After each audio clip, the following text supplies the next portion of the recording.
देख रहे हैं न्यूज 360 और न्यूज 360 में अब बात तो उस खबर की करेंगे जिससे महाराष्ट्र की सियासत में भूचाल आ गया है। बॉलीवुड एक्टर सुशांत सिंह की मैनेजर दिशा सालियान, याद है आपको, सुशांत सिंह के सुसाइड से कुछ दिनों पहले ही बिल्डिंग से गिरकर दिशा सालियान की मौत हो गई थी। अब उस मामले में दिशा के पिता ने हाईकोर्ट का दरवाजा खटखटाया है, जिसमें उद्धव ठाकरे के बेटे आदित्य ठाकरे के नाम एफआईआर दर्ज करने की अपील की गई है। पूरी खबर इस रिपोर्ट में देखिए। क्या दिशा के साथ हुआ था दुष्कर्म? क्या आदित्य ठाकरे पर कसेगा कानून का शिकंजा? दिशा के पिता पहुंचे हाईकोर्ट, सुशांत के केस से कैसा नाता? ये तमाम सवाल तकरीबन 5 साल बाद एक बार फिर सामने आए।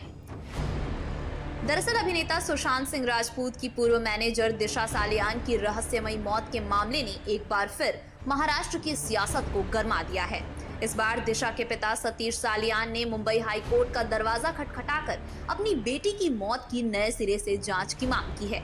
अब आखिर करीब 5 साल बाद दोबारा इस मामले की जांच की मांग क्यों की जा रही है, ये आपको बताएंगे। दिशा सालियान कौन थी, ये भी बताएंगे।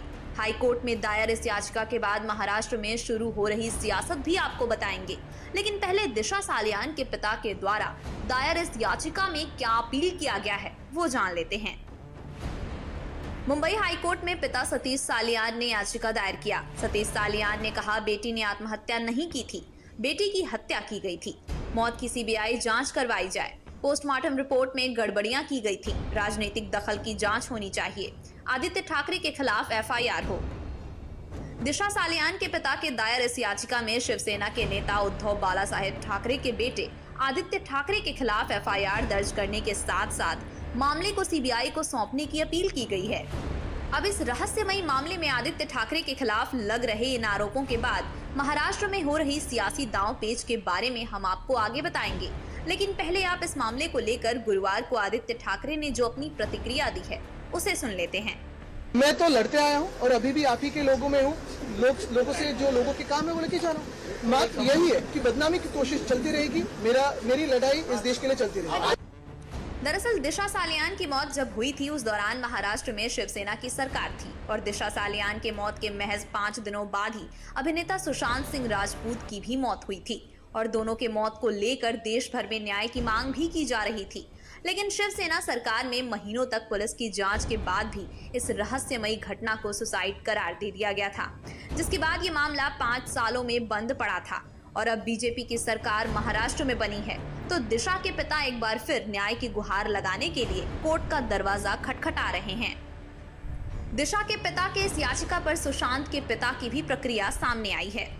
जो भी इंक्वायरी किए हैं, जो भी चीज को एकत्रित किए हैं, वो किस सोच से किए हैं, क्या किए हैं, ये सब तो हम नहीं जानते हैं। जो किए हैं वो ठीक किए। आप चाहते हैं और अगर इस तरह से जो हुआ है वो निष्कर्ष तो कम से कम निकलेगा कि आखिर वो सुसाइड था या हत्या था, और इसमें सुशांत का भी केस निकल साफ हो जाएगा कि आखिर इसमें क्या हुआ था।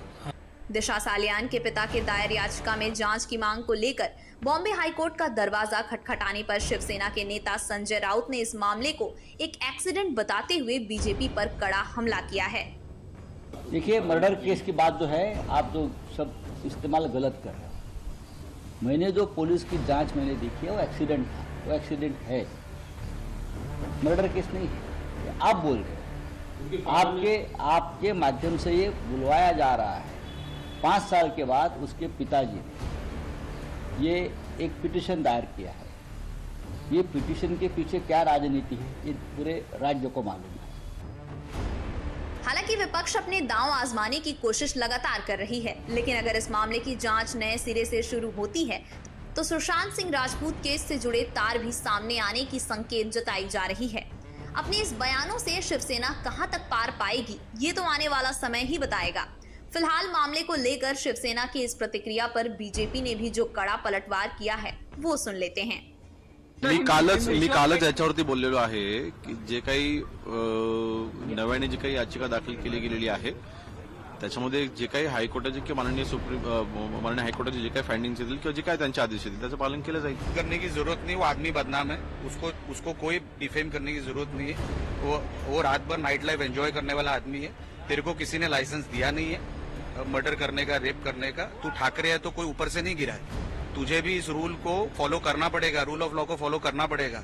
तू कोई स्पेशल स्टेटस वाला आदमी नहीं है। और इसके लिए हमने अभी जो फादर खुद बाहर आए हैं दिशा सालियान के, हम यही बोल रहे थे 4 साल से कि ये आरोपी है, इसका हाथ है। और अभी उनके फादर को लगा कि नहीं सच्ची में ये है, तो उन्होंने एफिडेविट दी है। अब आखिर दिशा सालियान कौन थी, ये भी जान लेते हैं। मुंबई में एक सेलिब्रिटी मैनेजर थी। सुशांत सिंह राजपूत की भी मैनेजर रही थी। 8 जून 2020 को रहस्यमयी परिस्थितियों में मौत हुआ था। फिलहाल अब देखना ये होगा कि अब इस मामले में नया क्या निकल कर आता है और बॉम्बे हाई कोर्ट से इस याचिका को मंजूरी मिलती है या नहीं। और अगर इस मामले को लेकर मंजूरी मिल गई तो ये कयास लगाया जा रहा है कि सरकार जल्द ही इस मामले का पर्दाफाश करेगी।